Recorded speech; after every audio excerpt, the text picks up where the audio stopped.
কার্তিক মাস পড়ে গিয়েছে। সনাতন ধর্মে এই মাসের গুরুত্ব অনস্বীকার্য। এই মাসকেই দামোদর মাস বা হরিহরের মাস হিসেবে গণ্য করা হয়ে থাকে।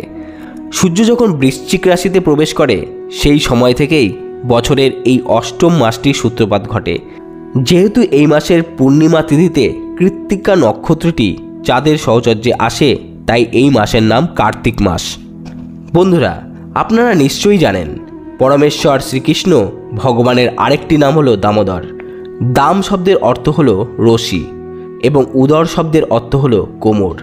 মা যশোদা কর্তৃক যার উদরে দাম অর্থাৎ রশি বন্ধন হয়েছে তিনিই দামোদর। আর সেই দামোদরের মাস হিসেবে চিহ্নিত করা হয় কার্তিক মাসকে। সেই কারণেই এই মাসকে বলা হয় দামোদর মাস। এই মাসটি নানা দিক থেকে যথেষ্ট গুরুত্বপূর্ণ মাস।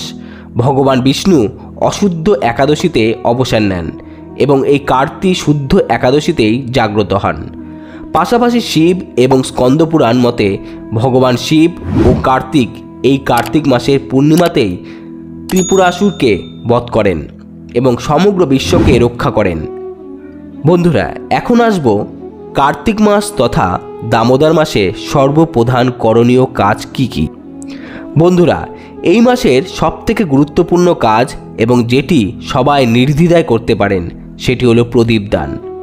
ভগবান বিষ্ণু, শ্রীহরি বা ভগবান শ্রীকৃষ্ণের উদ্দেশ্যে যদি কেউ প্রদীপ দান করে থাকেন তাহলে তার সমস্ত পাপ নাশ হয়।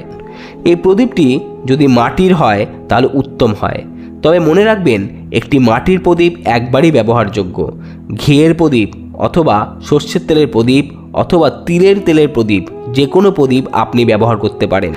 বাড়িতে যদি ভগবান বিষ্ণু অথবা শ্রীকৃষ্ণের ছবি থাকে সেখানেও আপনি এই প্রদীপ প্রজ্বলন করতে পারেন। এছাড়াও বাড়িতে যে তুলসী মঞ্চ থাকে সেখানেও আপনি প্রদীপ নিবেদন করুন এই মাসের প্রত্যেক দিন পূজার সময়। প্রদীপটি দিয়ে যখন ভগবানের আরাধনা করবেন তখন ডান দিক থেকে 7 বার প্রদক্ষিণ করবেন। দ্বিতীয় যে বিষয়টির কথা বলবো সেটি হলো, যেহেতু এই মাস ভগবান শ্রীকৃষ্ণের অত্যন্ত একটি প্রিয় মাস, তাই সম্ভব হলে এই মাসে প্রত্যেক দিন একটি করে গীতা শ্লোক পাঠ করবেন বা শুনবেন। গীতা শ্লোক পাঠ করার সময় তার অর্থ বোঝার চেষ্টা করবেন এবং সেগুলিকে নিজের জীবনে সঠিকভাবে কিভাবে কাজে লাগানো যায় তা নিয়ে চেষ্টা করবেন। এটি সবথেকে বেশি গুরুত্বপূর্ণ। তৃতীয় যে বিষয়টির কথা বলবো, এই মাসের বিভিন্ন গুরুত্বপূর্ণ দিনগুলিতে, যেমন ধরুন একাদশী, পূর্ণিমা, দীপাবলি প্রভৃতি দিনগুলিতে নিরামিষ আহার করুন এবং সেই সঙ্গে ভগবানের নিষ্ঠা, শ্রদ্ধার ও ভক্তির সঙ্গে আরাধনা করুন। চতুর্থত, এই মাসে কোনো পবিত্র জলাশয় বা কোন নদীতে একটি বার হলেও স্নান করুন। সবথেকে ভালো হয় যদি গঙ্গা স্নান করা হয়। যেহেতু এই মাস থেকেই শীতকালের ইঙ্গিত পড়ে যায়, তাই শরীরকে সুস্থ রাখতে ব্রহ্ম মুহূর্তে এই মাসে ঘুম থেকে ওঠার অভ্যাসটি করুন।